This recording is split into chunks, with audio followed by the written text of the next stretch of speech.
All right, good afternoon. It is time for the Younib TV News at 1 with me, Cliff Omondi. And among the stories we are giving emphasis this hour is yesterday's moment when Vatican marked a historic celebration with the inauguration Mass of Pope Leo XIV, drawing thousands to St. Peter's Square. And up next are the highlights from the ceremony, along with updates. Tu odie Petro succedis in episcopatu uius ecclesiae.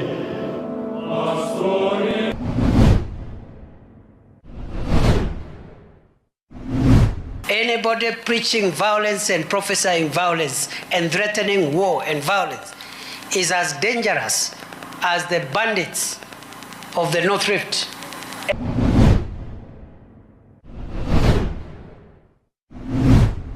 We thought that as citizens of Jumuiya we were free but not yet uhuru. If as citizens of Jumuiya we can be detained arbitrarily. Huyu kijana sasa alirudia baba yake pale kwenye alikuwa amemkata kichwa, akaleta mapurangeti, akaleta ile madresi kubwa, akaleta manguo kwa nyumba, akaleta vitu nyingi akamwekelea.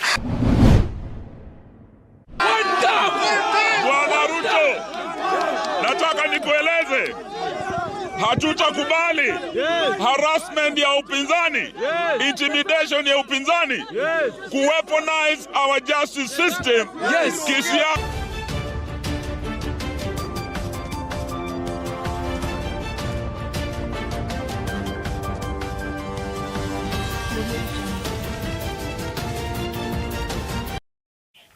All right, welcome. And to our first stories, it was a historic moment at the Vatican yesterday on Sunday as Pope Leo XIV began his pontificate officially during an inauguration mass attended by world dignitaries and over 150,000 faithful.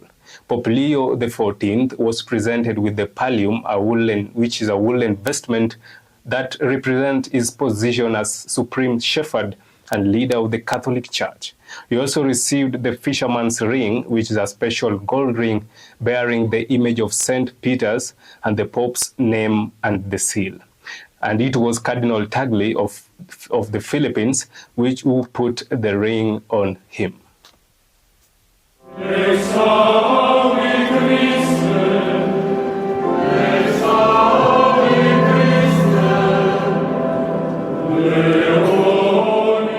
Nomine Patris et Filii et Spiritus Sancti. Tu odie Petro succedis in episcopatu uius ecclesiae.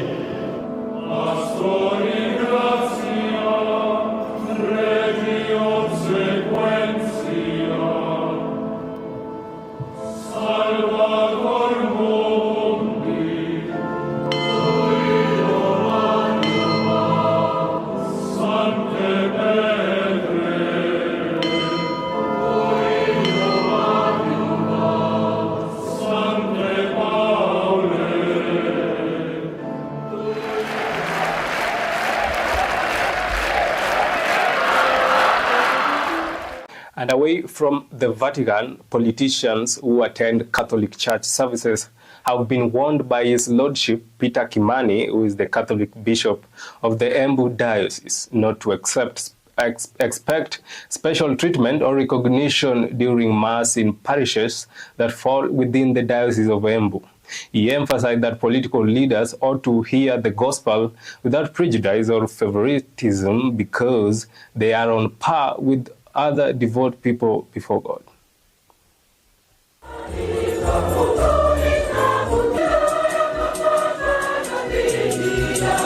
Issues of peace, being impartial in your treatment to our Christians, that you don't have favorites. Even Christ had no favorites. God had no favorites. Do not have favorites as a priest. Be an all-inclusive person.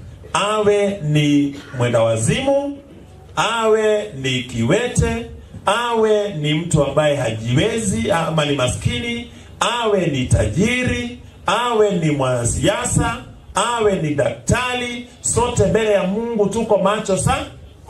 tuko sawa, tusije tukawa na ubaguzi wa aina yoyote, kwamba tunampatia huyu kiti cha mbele na yule ambaye akija akiwa, hata Mtakatifu Yakobo hutuambia hivyo, kwamba imani yetu tutaidhihirisha kwa njia ipi? Kiwa mtu amekuja na matambara, amekuja hapa, unamwambia wewe enda kabisa na uende ushibe, Mungu atakusaidia. Lakini akija yule ambaye na gari kubwa, amekuja na tai, amekuja labda na mkoba uliojaa pesa, unamkaribisha, karibu mheshimiwa. Tunaambiwa hapana, tusiwe na ubaguzi wa aina yoyote.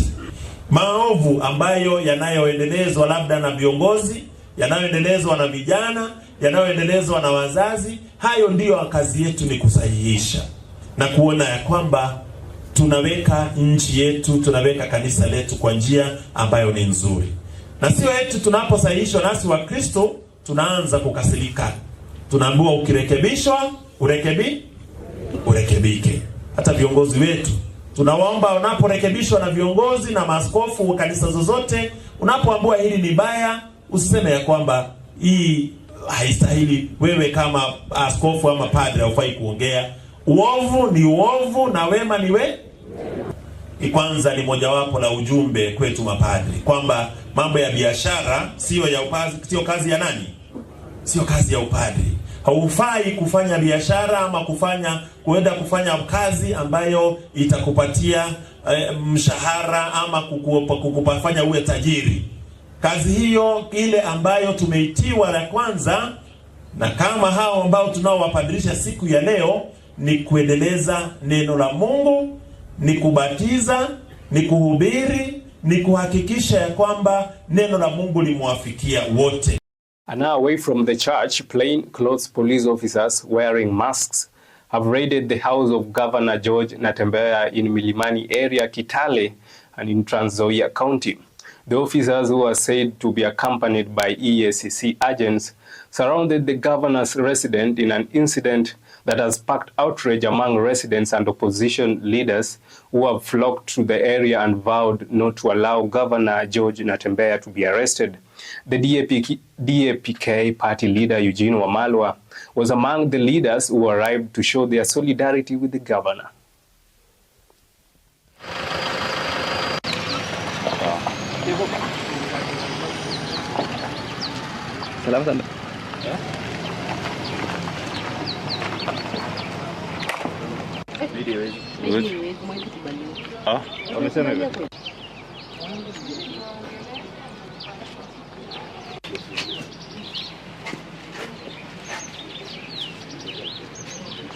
Chunga usiingize vitu huko. Unajua unafanyanga hivyo, wanaingia na pesa, tumepata milioni 50. Umeona vitu yenye wanafanya? Hiyo mabox wasiende nayo ndani. Nataka vitu yenye wanatoka ndani tuone.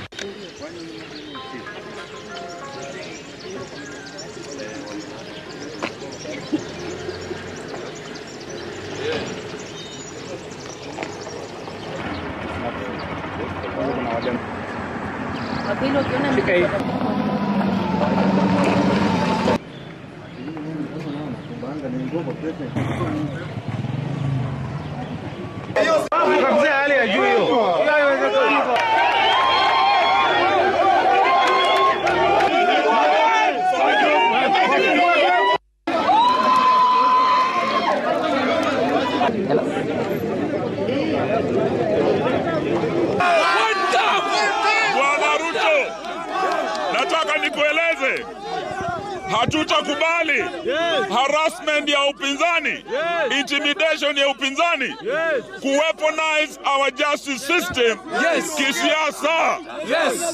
Yale tunaona leo wamefanyia Natembeya, ndio leo pia wanatafuta Rigiji awekwe ndani pia. Kijana wetu Salasia wamemshika Ijumaa, wamemweka ndani. So we are saying this harassment of the opposition must.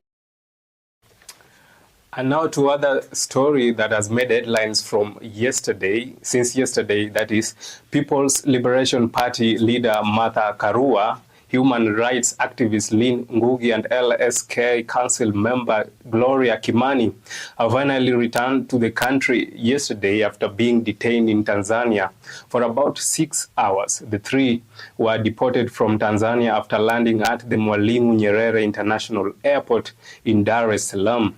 Karua says that he had traveled to Tanzania at the invitation of the East Africa Bar of Association to attend the trial against opposition leader Tundu Lissu, who has been charged with treason. We thought that as citizens of Jumuiya we were free but not yet uhuru. If as citizens of Jumuiya we can be detained arbitrarily and deported,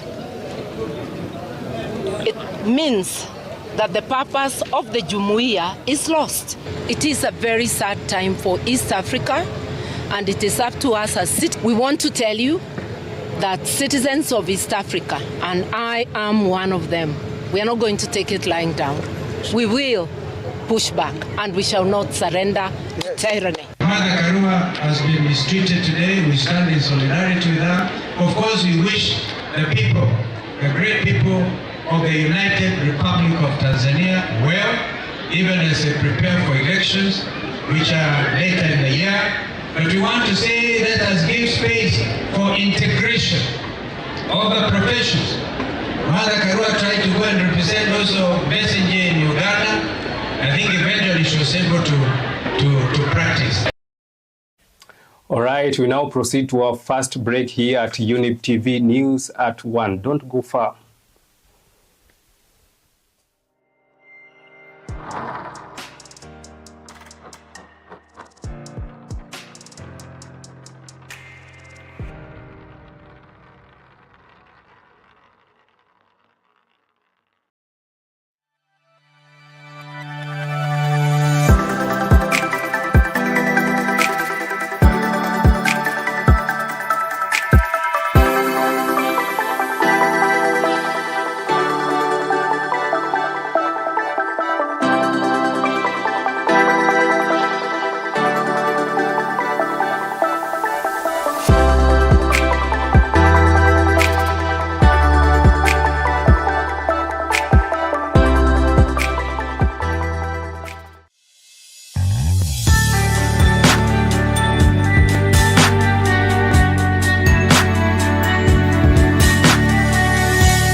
All right, welcome back. This is Younib TV News at 1.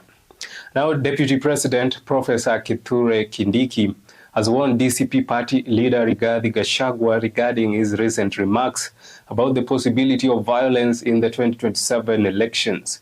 Kindiki says that the remarks may cause fear among Kenyans.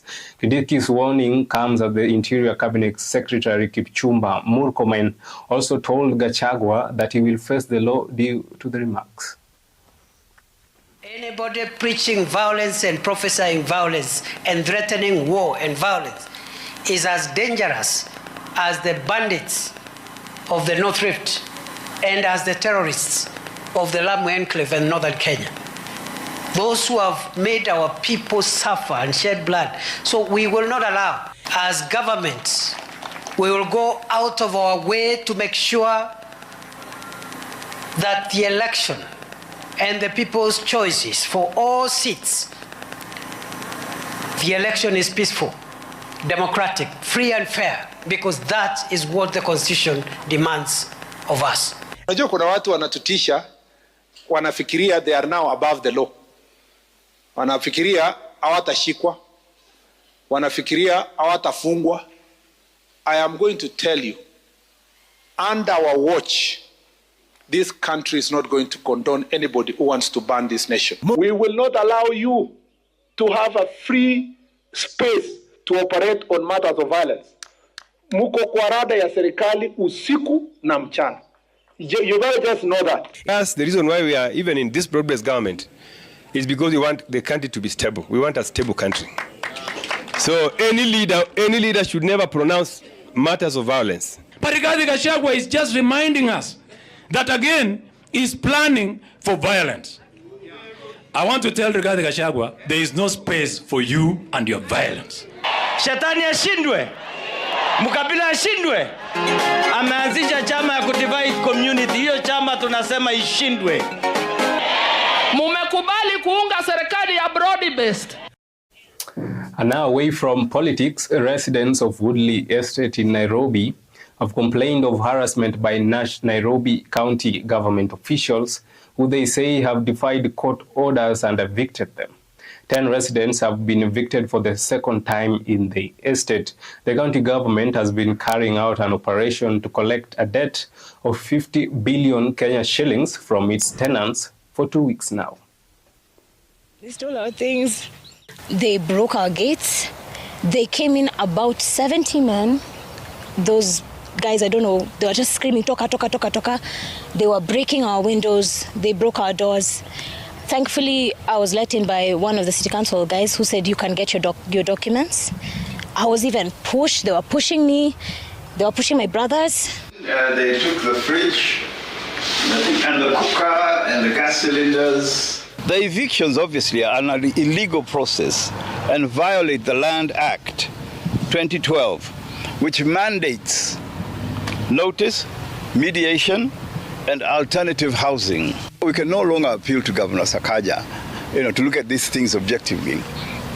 So now we are appealing to His Excellency President William Samoei Ruto to intervene in this matter because it's getting uglier and uglier by the day.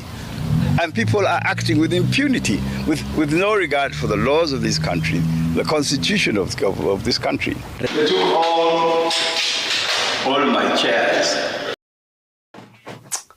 And now police officers have arrested a young man who allegedly attacked and hacked his father to death with an axe in Mugirango, North Nyamira County.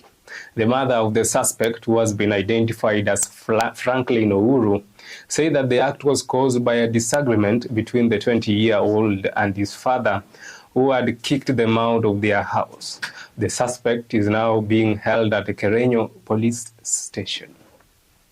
Huyu kijana sasa alirudia baba yake pale kwenye alikuwa amemkata kichwa, akaleta mapurangeti, akaleta ile madresi kubwa, akaleta manguo kwa nyumba, akaleta vitu nyingi akamwekelea, akaleta ile mitungi ya maji, dramu, akakatakata akawekelea baba yake. Tukasanga hii maneno gani? Ubaya ni nini? Wamenya ni sauli ya samba? Hapana. Ugombi zaidi kwa hapa kijiji. Kitu kimeharibu vijana wa siku hizi, vijana wetu ni pombe. Mtu wa kutaka kuharibu kila kitu, kwa sababu tukiona kama nyumba zetu huko, kila nyumba amepomoa, zingine amepasua vioo, na hata vitu zingine ni kuharibu. Ni kama leo tena amekamatwa na kitu kiko mkononi. Alikamatwa juu ya wakati ya vita hiyo ya ndugu yake. Alikaa hakumaliza hata mwezi kabla hajakuja. Kwa hapo naona serikali na koti wanatusaidia kweli. Hapa nyumbani kwa huyu mama mahali anaishi, tunaishi na yeye pamoja kwa sababu ya uofu wake. Tunaogopa kuishi. Ukikaa wewe peke yako unaona ni kama uko safe. Ukikaa na huyu mama mnaungana pamoja, mnakaa kwa nyumba moja kwa sababu ya kuchunga tu maisha yenu. And that brings us to the end of the 1 p.m. news, or if you like, Younib TV news at 1. Thank you for joining us. And as usual, grateful to my Monday crew here in studio who have worked tirelessly to ensure that this bulletin goes on air. Stay tuned for more updates in our next bulletin. And of course, we still have more interesting programs just lined up for you. I'm Cliff Omondi, and have a great afternoon.